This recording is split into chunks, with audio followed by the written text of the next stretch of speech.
Baik adik-adik semuanya, untuk anak-anakku yang di SD 03 Guma Lintang, kali ini bertemu lagi dengan Pak Jen di For You Channel.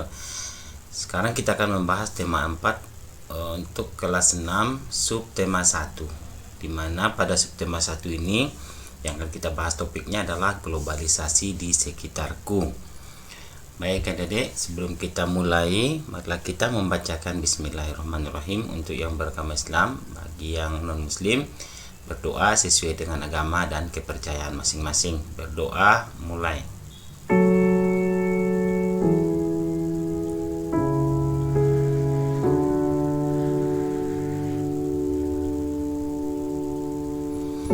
Oke, sekarang kita masuk ke bagian pertama. Bapak ambil dari PS. Kita mulai dari PS. Nah, di sini terlihat ada peta dunia ya, dimana dari pengaruh globalisasi itu terjadinya, salah satunya adalah terjadinya pertukaran barang ya. Jadi kalau kita lihat di sini ada dari Swiss ada jam tangan, kemudian permadani dari Turki, sedangkan boneka dari Tiongkok, mobil dari Jepang, kemudian batik dari Indonesia. Setelah itu ada susu dari Selandia Baru. Nah, supaya lebih jelas, adik-adik bisa melihat di bagian bawah berikut ini. Nah, ini dia kejelasannya ada ya. Ini batik dari Indonesia, karpet, ada boneka, jam tangan, ada susu, dan ada mobil ya, dan asal negaranya juga sudah kelihatan. Baik adik-adik, kita lanjut ke yang berikutnya. Nah, pengertian globalisasi. Globalisasi berasal dari istilah global yang berarti lintas batas dan sasi yang merujuk pada perubahan. Kemudian poin kedua, dengan demikian globalisasi diartikan sebagai fase perubahan yang terjadi pada masyarakat di seluruh dunia.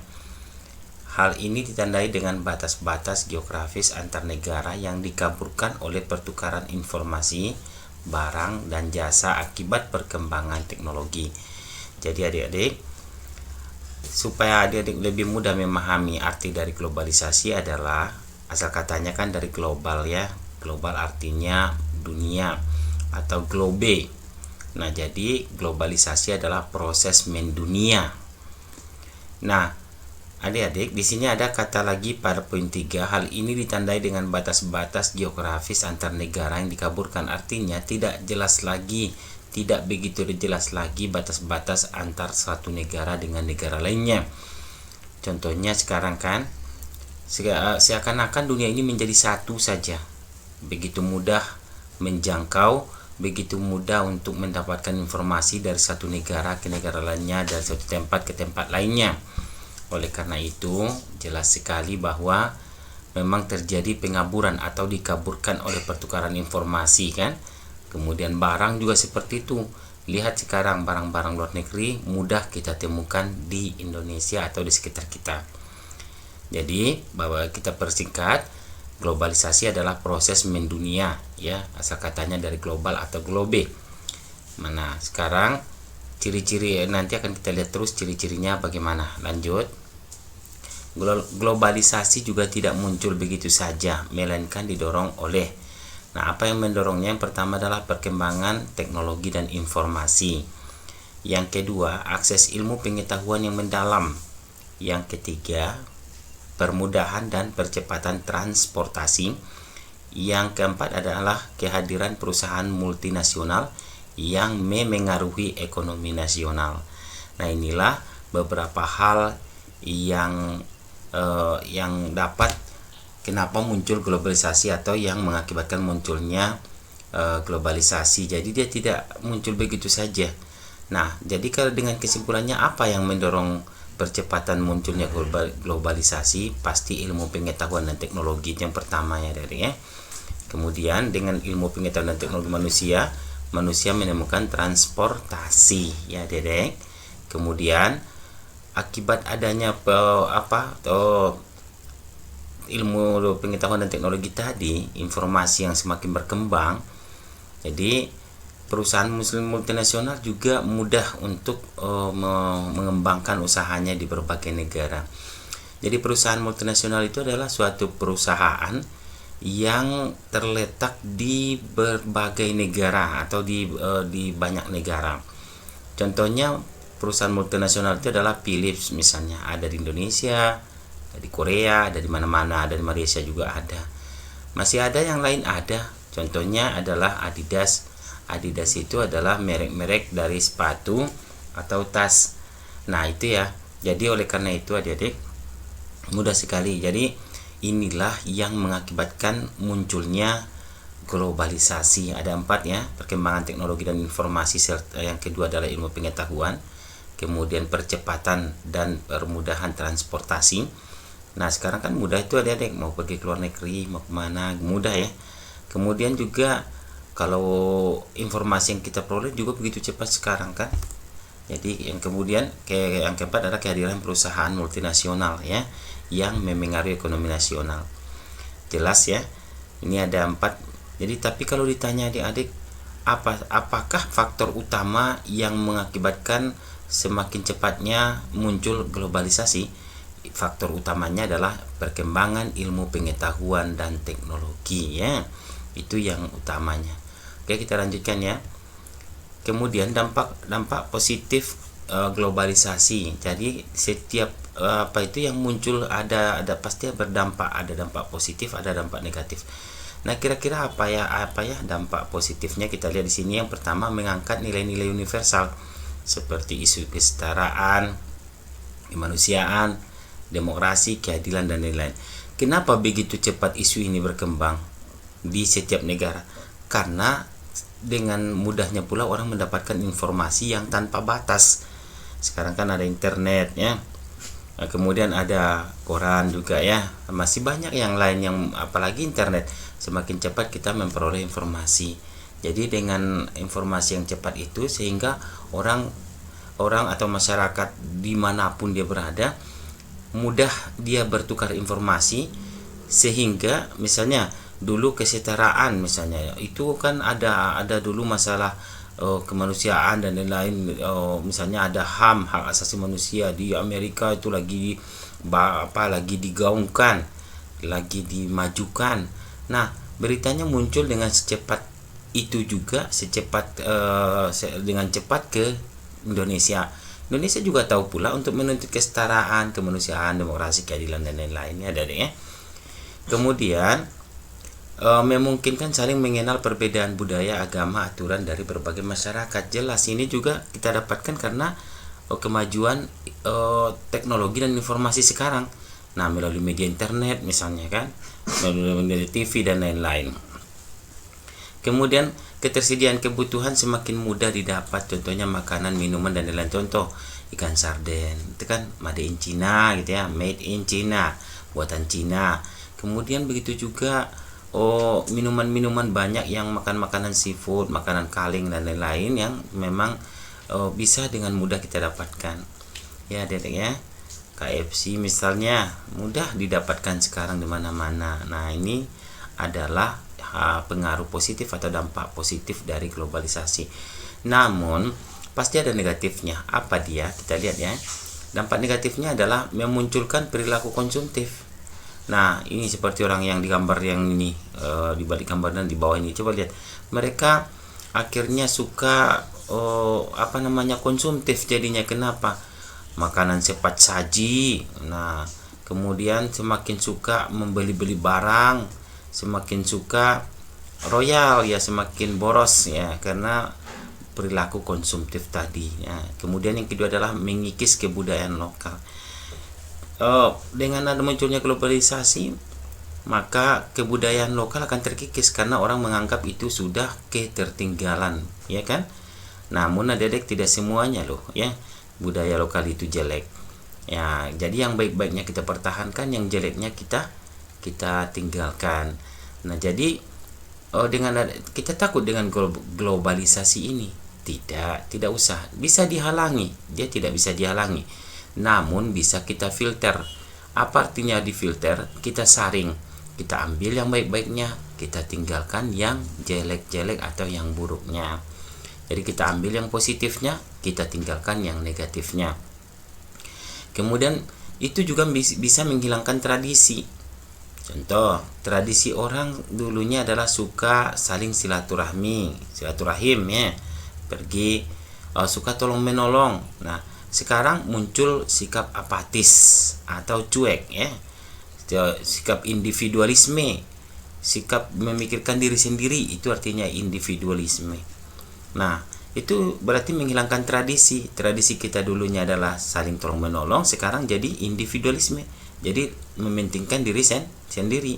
Nah, padahal sebenarnya tolong menolong itu sangat bagus diterapkan di tengah-tengah masyarakat kita ya. Kemudian mempertinggi kesenjangan sosial dan mendorong potensi kriminalitas. Kenapa? Kesenjangan sosial itu makin nampak si kaya dan si miskin.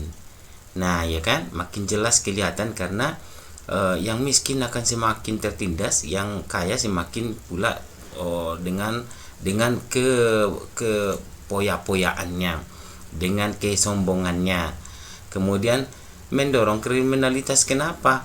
Karena dengan adanya kesenjangan sosial, orang yang merasa tersakiti dia akan melakukan kejahatan, pencurian dan lain-lain, misal gitu kan. Kriminalitas, kejahatan jadinya adik-adik.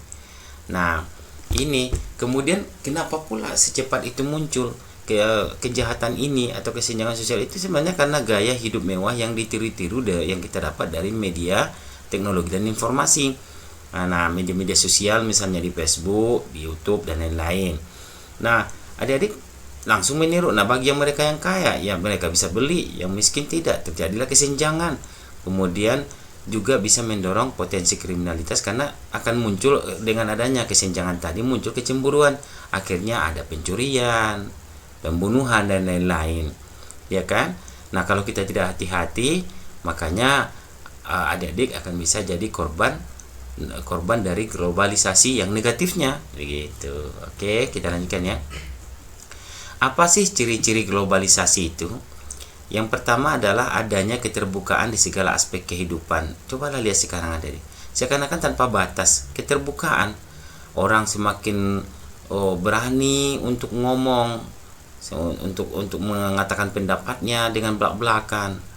Nah, kemudian semakin berani mengkritik gitu, kadang-kadang tanpa mempertimbangkan salah atau benar. Terjadi keterbukaan. Nah, kenapa? Karena media itu sudah menyebar begitu cepat. Nah, jadi informasi itu menyebar begitu cepat. Nah, misalnya tidak bisa dihalangi. Jadi kalau misalnya tidak boleh, nah nanti muncul misalnya di media. Nah, orang tahu juga begitu. Jadi adanya keterbukaan di segala aspek kehidupan. Yang keduanya adalah adanya perubahan pada kondisi ekonomi dunia. Kenapa? Karena dengan adanya media informasi yang semakin pesat sekarang berkembangnya, informasi yang semakin mudah didapat, sehingga orang bisa berjualan, ya, bisa jualan online, jualan antar negara, bisa seperti sekarang kan sudah ada belanja online seperti Shopee ya, Lazada dan lain-lain. Nah, itu salah satu contohnya. Jadi adanya perubahan pada kondisi ekonomi dunia. Kemudian yang berikutnya adalah adanya peningkatan hubungan kebudayaan di dunia. Ini dinya dipisah adik-adik ya, di dunia, karena kata tunjuk, kata depan dia di dunia. Jadi dinya dipisah, menunjuk tempat kan, di mana, di dunia, berarti menunjuk tempat, maka dinya adalah merupakan kata depan, jangan digabung. Jadi maksud Bapak begini, di sini dia adalah merupakan kata depan, tapi ada yang awalan. Contoh tinju, ditinju, pukul, dipukul, itu di sana pada kata dipukul atau ditinju tadi merupakan awalan ya, merupakan sufiks ya. Nah, jadi kalimat berafiks ada sufiks, prefiks dan infiks, nanti akan kita bahas di pertemuan-pertemuan berikutnya. Kemudian adanya masalah dan konflik tentang lingkungan alam. Nah, kalau kita lihat yang tadi ya, yang poin 3, adanya peningkatan hubungan kebudayaan di dunia. Iya, kalau kita lihat itu sekarang hubungan kebudayaan di dunia itu semakin mudah terjalin. Kenapa? Makanya kalau kita lihat itu kan masuknya budaya lain, nah terjadi hubungan timbal balik seperti itu, saling mempengaruhi gitu kan. Nah, kemudian itu juga dipengaruhi oleh perkembangan teknologi dan informasi yang semakin pesat atau semakin cepat. Kemudian yang poin keempat, adanya masalah dan konflik tentang lingkungan alam. Kenapa adik-adik? Nah, karena dengan bermunculannya kemajuan ekonomi tadi, maka muncullah perusahaan-perusahaan yang pabrik-pabrik misalnya itu akan mengakibatkan polusi. Nah, polusi ini akan menjadi masalah dunia jadinya. Nah, jadi masalah dan konflik tentang lingkungan alam. Kenapa terjadi pemanasan global contohnya gitu. Ya kan? Terjadi masalah dan konflik tentang lingkungan alam, ya kan? Kemudian ya sekarang juga kita rasakan kan adik-adik ya, hujan tidak menentu. Nah, kadang-kadang musim kemarau juga tidak menentu kalau kita di Indonesia. Nah, kalau di negara-negara yang memiliki 4 musim yang mereka itu misalnya yang iklim kutub atau subtropis, nah mungkin mereka sudah mengalami musim-musim yang 4 musim. Nah, seperti ada musim panas, musim dingin, musim semi, musim gugur gitu ya. Kalau kita hanya ada musim kemarau dan musim hujan. Kemudian yang poin yang kelimanya adalah jarak yang semakin terasa dekat tanpa batas, iya kan? Nah, kalau misalnya adik-adik ada di misalnya kita ke Amerika sekarang, hitungan jam gitu ya. Kemudian kalau kita kangen mama, papa kita lagi di Amerika nih, kita bisa video call. Nah, seakan-akan tidak ada jarak lagi gitu. Nah, inilah ciri-ciri dari globalisasi, 5 ciri-ciri dari globalisasi. Nah, kalau nanti adik-adik misalnya ditanya, coba sebutkan ciri-ciri globalisasi. Nah, mungkin bisa kita katakan sikap manusia yang semakin cuek, konsumtif. Boleh kamu adik-adik bikin seperti itu, nggak apa-apa, boleh ya.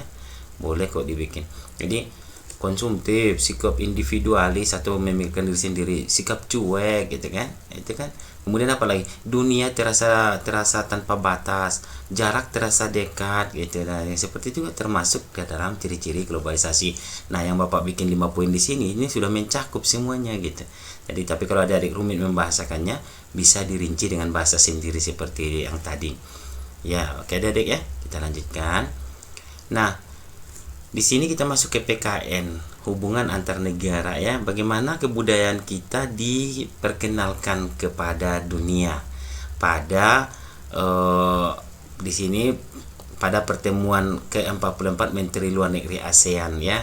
Menlu ASEAN tepatnya pada tanggal 22 Juli 2011. Itu di Hotel Nusa Indah Bali.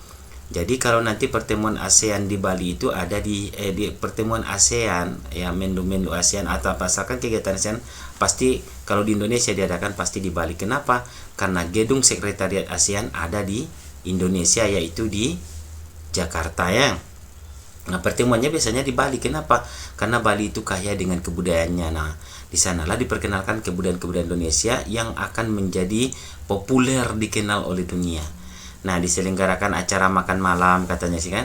Acara tersebut dihadiri lebih dari 50 menteri luar negeri.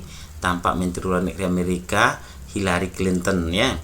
Hillary Clinton dan menteri luar negeri dari negara-negara ASEAN, Cina, Rusia, Uni Eropa. Kemudian peninjau dan tamu dari berbagai negara lain. Ada peninjau, maksudnya mungkin dari ownership ya, dari peninjau dan tamu dari berbagai negara lain. Nah, jadi kalau kita lihat ini adalah merupakan apa tujuannya diadakan pertemuan Menteri Luar Negeri ASEAN yang ke-44 ini yang diadakan di Bali ini. Nah, rupanya kita lihat di sini, ya adik-adik bisa baca ya, sama-sama kita diikuti ya. Tentu saja berbagai makna tradisional dihidangkan, nah, dan berbagai kesenian daerah ditampilkan seperti tari-tarian tradisional Jakarta, Bali, dan Aceh. Sebagai acara puncak adalah penampilan angklung interaktif oleh Saung Mang Ujo ya. Mang Ujo. Semua hadirin dibagikan angklung berbagai tangga nada. Kemudian memainkannya bersama-sama dengan dipimpin oleh Daeng Ujo. Nah, Mang Ujo tadi biasa juga disebut Daeng Ujo. Nah, kemudian tampak semua undangan berbahagia. Mereka dihadiahi angklung yang baru saja mereka mainkan sebagai tanda mata atau cindera mata dari Indonesia. Lalu kemudian si Mang Ujo mengatakan, atau si Daeng Ujo mengatakan, it is for you, ini untukmu. Kemudian a souvenir from Indonesia, sebagai souvenir dari Indonesia. Nah, kata Daeng Ujo, sang komandan. Oke, sang komandan apa? Ya, komandan pemain angklung tadi gitu. Oke, kita lanjutkan ya.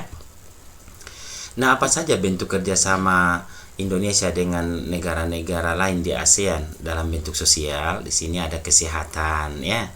Kemudian apa peranannya Indonesia? Pelaksana dan anggota. Nah, di sini ada ASEAN, ini AHMM ini adalah ASEAN Health, kesehatan, kemudian minister, minister itu artinya adalah menteri-menteri ya. Kemudian M-nya yang lagi meeting, jadi pertemuan menteri-menteri kesehatan, tentang kesehatan, yang akan membahas tentang kesehatan di ASEAN. Nah, ini biasanya pertemuannya diadakan sekali 3 tahun ya, sekali 3 tahun. Nah, juga ada SOMHD, ini juga masih bagian dari menteri ya, bagian dari pembahasan organisasi kesehatan ASEAN yang masih dari kelompok AHMM tadi ya. Nah, di sini ada lagi lingkungan hidup. Masalah lingkungan hidup ada di sini ASEAN Ministerial Meeting on Environment ya. Jadi kalau kita lihat di sini, ini adalah pertemuan menteri-menteri ya untuk membahas tentang lingkungan hidup atau environment ya. Nah, ini diadakan juga setiap 3 tahun sekali di Bali. Nah, kalau AHMM tadi biasanya, maaf ya Dedek ya, kalau AHMM tadi tentang kesehatan itu biasanya sekali 2 tahun. Sedangkan ada lagi kelompok kecilnya masih dari bagian pelaksana kesehatan tadi, yaitu SOMHD ini biasanya sekali setahun. Nah, kemudian memberikan bantuan kemanusiaan. Apa peran Indonesia? Turut serta memberikan bantuan, ya kan, tentu ya. Kemudian kerjasama ketenaga kerjaan. Nah, Indonesia apa peranannya? Ikut mengirimkan TKI dan TKW. TKI adalah tenaga kerja Indonesia dan TKW adalah tenaga kerja wanita. Kemudian pembangunan pedesaan dan penanggulangan kemiskinan. Indonesia peranannya di sini adalah sebagai pelaksana dan anggota. Kemudian kita lanjutkan masalah budaya, kerjasama Indonesia di negara dengan negara-negara tetangga di ASEAN ini di bidang budaya. Yang pertama adalah pertukaran pelajar. Apa peran Indonesia? Mengirimkan pelajar Indonesia ke luar negeri. Kemudian apalagi kegiatan kebudayaan antar negara. Nah, apa peran Indonesia? Ikut aktif dalam kegiatan tersebut. Kemudian ada ajang olahraga internasional. Nah, peserta dan tuan rumah. Nah, apa ajang olahraga internasional yang antara ASEAN yang ada di ASEAN ini? Maksud Bapak adalah ajang olahraga apa sih yang bergengsi di ASEAN? Yaitu ada namanya Asian Games atau SEA Games ya. Yaitu pada tahun 2014 dan 2018 Indonesia menjadi tuan rumah, yaitu di Palembang. Kemudian ilmu pengetahuan dan teknologi. Nah, ilmu pengetahuan dan teknologi kita juga menjadi anggota aktif. Nah, jadi masalah pendidikan, masalah ilmu pengetahuan itu semuanya adalah bagian budaya. Oke, Adik, kita lanjutkan ya. Kemudian IPA. Nah, di sini tahukah kamu listrik mempunyai peranan penting di era globalisasi? Kata temannya yang sebelah kiri ini. Bagaimana produksi listrik di era globalisasi ini? Ayo kita diskusikan. Nah, kita baca dulu ya Dedek ya, yang teks yang sebelah kanan. Kita sering mendengar bahwa abad 20 merupakan abad globalisasi. Berbagai peristiwa dari berbagai belahan dunia dapat kita saksikan langsung melalui layar televisi pada jam, menit, atau bahkan detik yang sama. Kita dapat berhubungan dengan sanak saudara, kerabat, atau sahabat yang berada di negara lain dengan mudah. Kita seakan hidup dalam satu desa yang sangat besar. Di sini Bapak mencantumkan gambar bagaimana terbentuknya arus listrik dari pembangkit listrik tenaga air itu. Yang pertama, air di waduk, ini yang nomor 1. Yang kedua adalah pintu masuk air. Yang ketiga adalah katup pengatur masuknya air. Maksudnya kalau terlampau besar dikecilin, kalau terlalu kecil dibesarkan, dibuka pintunya gitu ya. Kemudian yang keempat adalah air mengalir dalam pipa. Kemudian yang kelima adalah air pada pipa pesat. Pipa pesat jadi gunanya adalah untuk memberikan tekanan udara sehingga air nanti teratur berjalannya di pipa. Kemudian yang keenam ini gunanya adalah katup pengatur tekanan air yang akan masuk ke turbin. Yang ketujuh adalah turbin. Yang kedelapan adalah generator. Generator ini adalah suatu alat yang mampu mengubah energi gerak menjadi energi listrik. Ya, ya. Yang kesembilan adalah transformer. Yang kesembilan adalah merupakan transformer. Transformer ini adalah untuk mengatur tegangan listrik. Yang ke-10 itu adalah bagian transmisi. Saluran transmisi ini berfungsi untuk menyalurkan arus listrik ke rumah-rumah atau ke konsumen. Oke, Adik-adik, kita lanjut ya. Kemudian kita lihat di sini ada catatan, komponen utama pada sebuah pembangkit energi listrik adalah turbin dan generator atau dinamo. Turbin ini apa ya, baling-balingnya memutar begitu untuk berputar ya. Generator atau dinamo itu adalah suatu alat yang dibikin untuk mengubah energi gerak menjadi energi listrik. Nah, turbin tersebut harus bergerak untuk menghasilkan energi gerak yang kemudian diubah menjadi energi listrik oleh generator atau dinamo, kan begitu katanya dari ya. Kemudian kita lihat gambar sebelah kiri. Di sini bagaimanakah listrik sampai ke rumah kita? Di sini ada bahan bakar. Bahan bakarnya itu kita lihat ada dibikin dari batu bara. Kemudian ada pembangkit listrik di dalam sini. Kemudian nanti listrik itu akan ada penaik tegangan, dinaikkan dulu tegangannya. Kemudian ada saluran transmisi. Saluran transmisi ini adalah untuk mengatur tegangan ya, untuk mengatur tegangan listrik, menurunkan atau menaikkan. Kemudian saluran distribusi di sini, yang tonggak listrik yang kita lihat itu adalah saluran distribusi. Jadi kalau saluran transmisi ini masih sutet ya, saluran tegangan tinggi. Nah, jadi masih tegangan tinggi. Sedangkan yang di tonggak-tonggak listrik yang seperti yang adik-adik lihat itu adalah saluran distribusi untuk mendistribusikan atau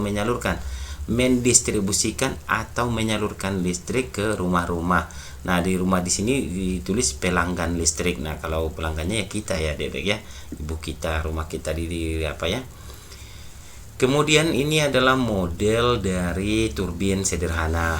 Nah, adik-adik, kalau adik-adik mau berkarya, ini bisa juga nih dicoba-coba nih, dinamonya bisa dibikin.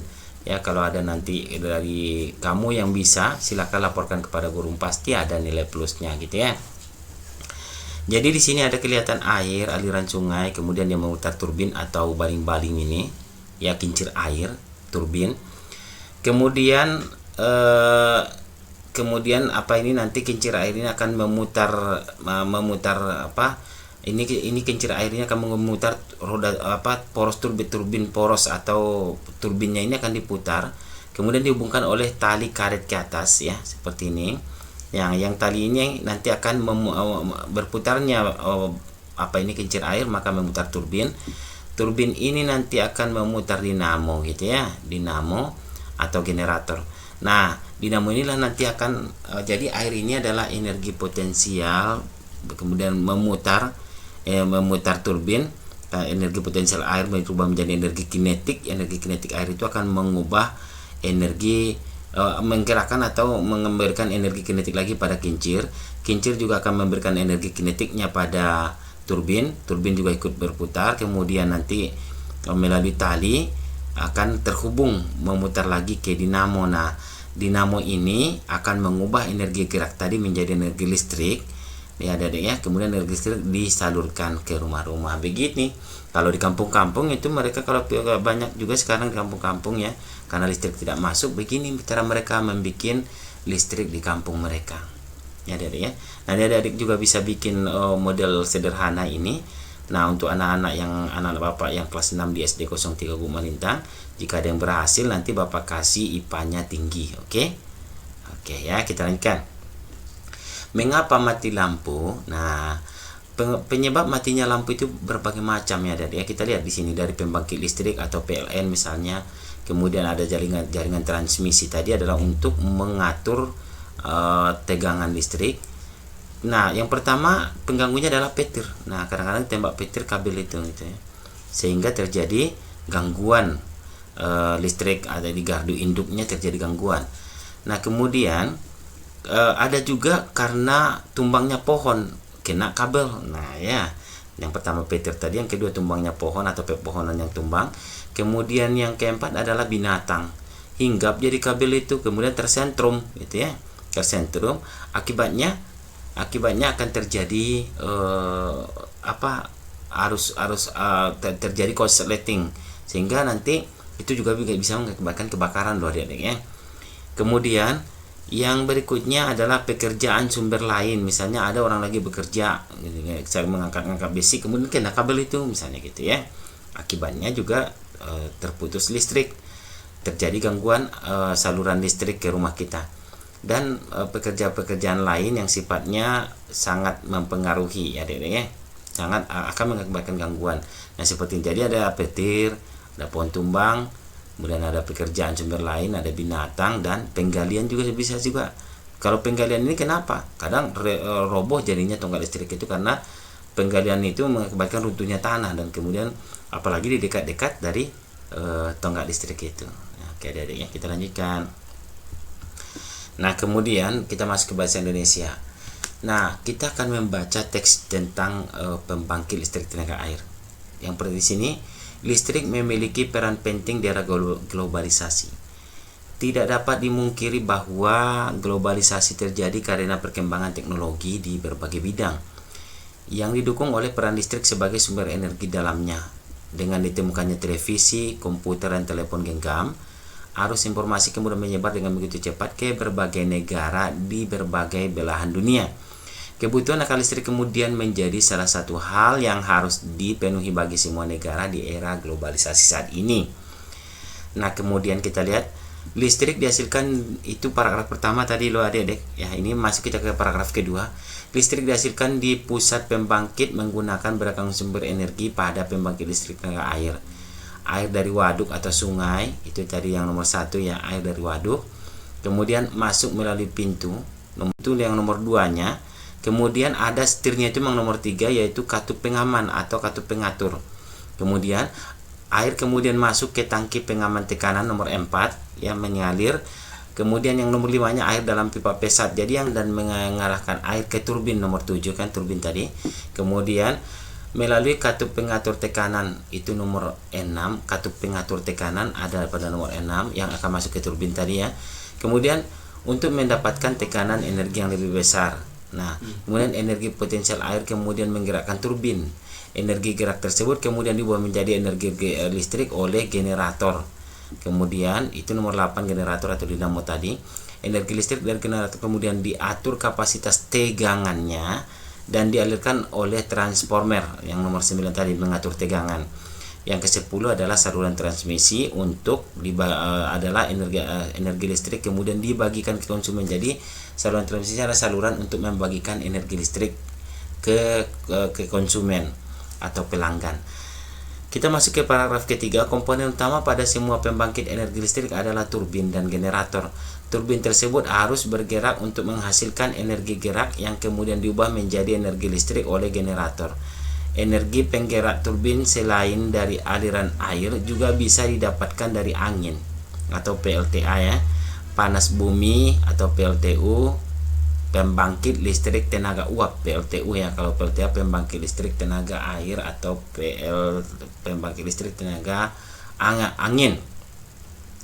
Jadi selain air juga bisa dimanfaatkan dari angin. Angin itu nanti akan memutar baling-baling, baling-baling akan memutar turbin, turbin akan memutar dinamo, kemudian dinamo akan mengubah energi gerak menjadi energi listrik, dan begitu seterusnya adik-adik ya. Begitu juga dengan uap.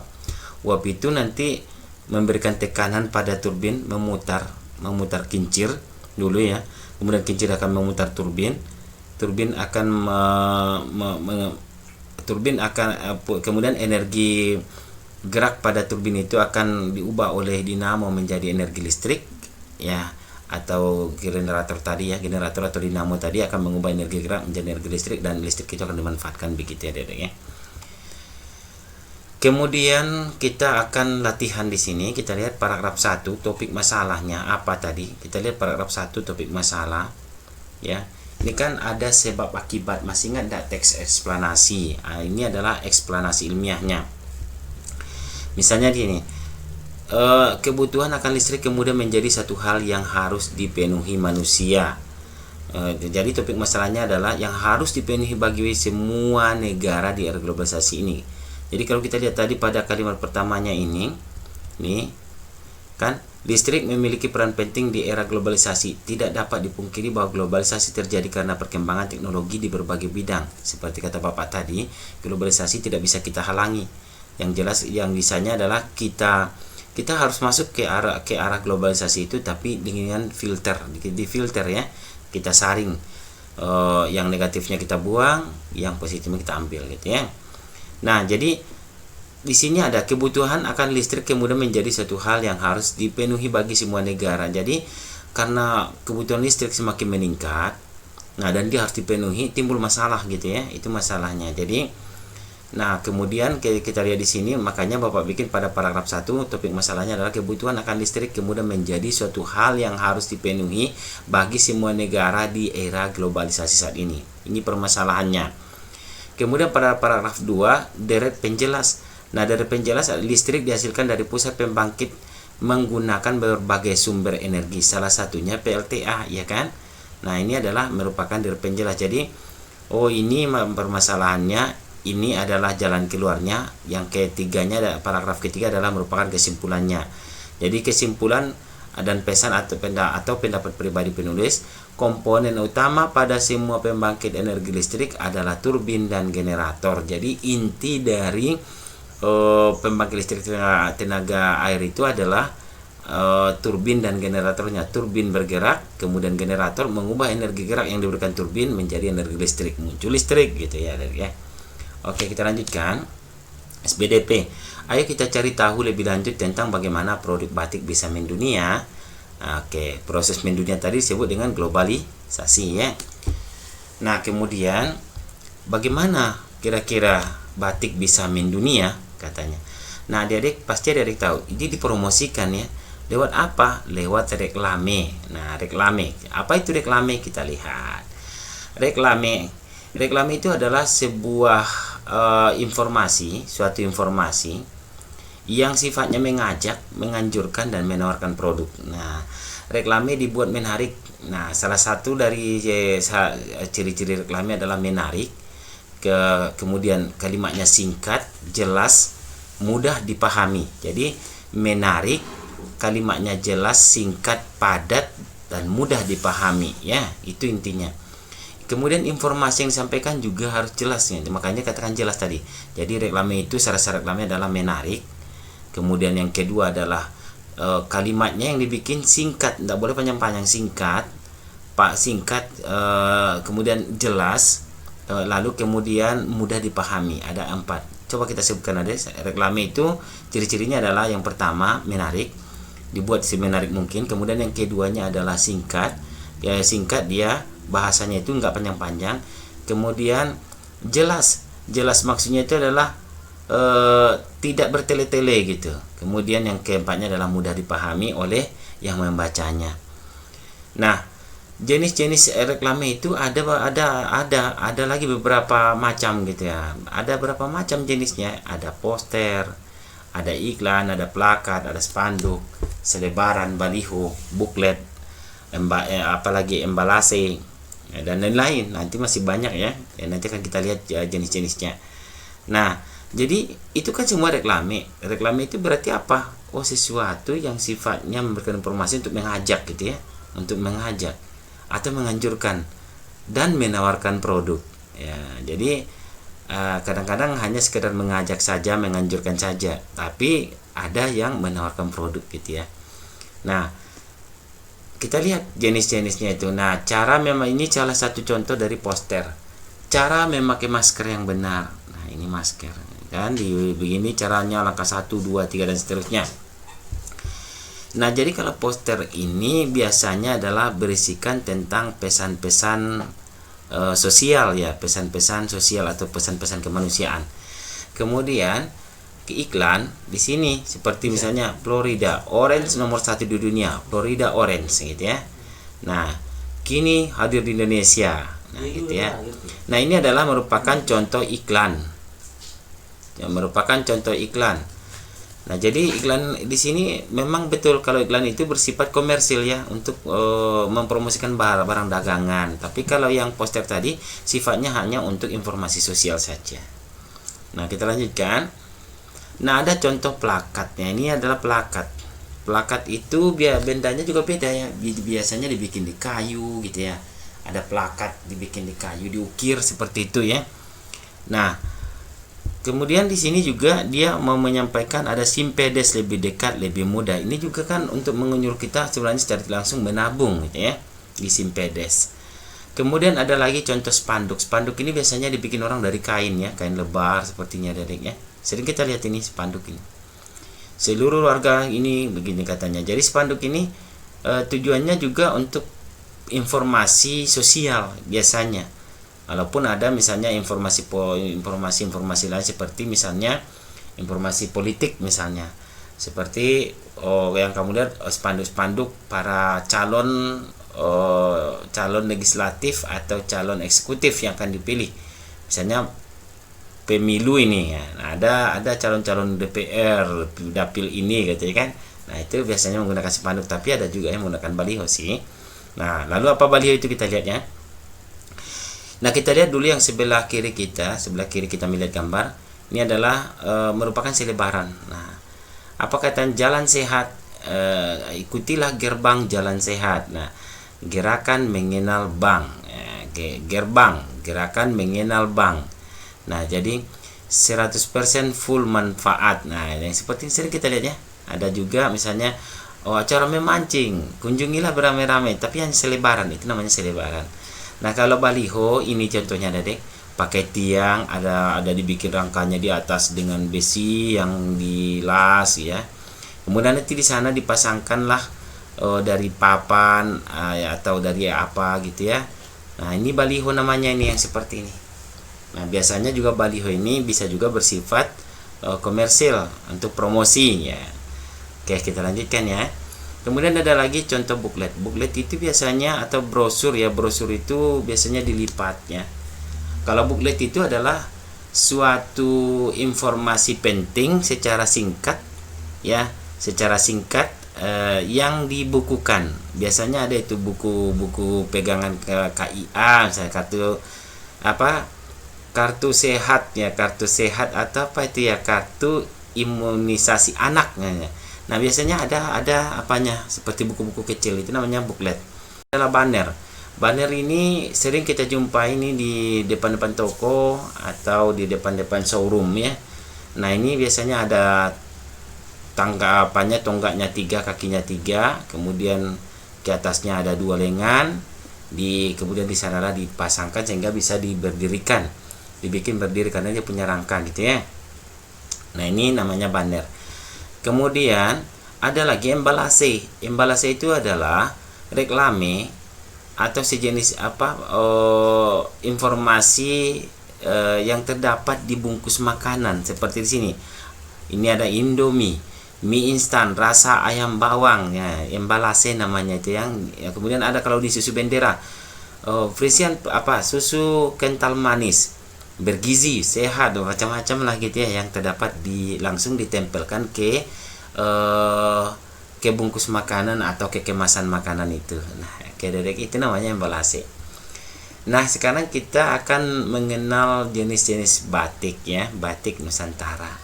Nah, di sini hanya Bapak bikin 2 jenis batik. Yang pertama adalah motif batik dari yang namanya motif Megamendung, ini dari Cirebon.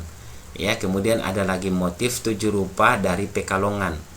Nah, perlu diketahui bahwa batik itu sudah menjadi warisan budaya dunia yang ditetapkan oleh United Nations Education and Society and Culture Organization. Jadi, ini adalah badan PBB yang khusus menangani tentang pendidikan, keilmuan dan kebudayaan. Nah, gitu ya, culture ya, kebudayaan.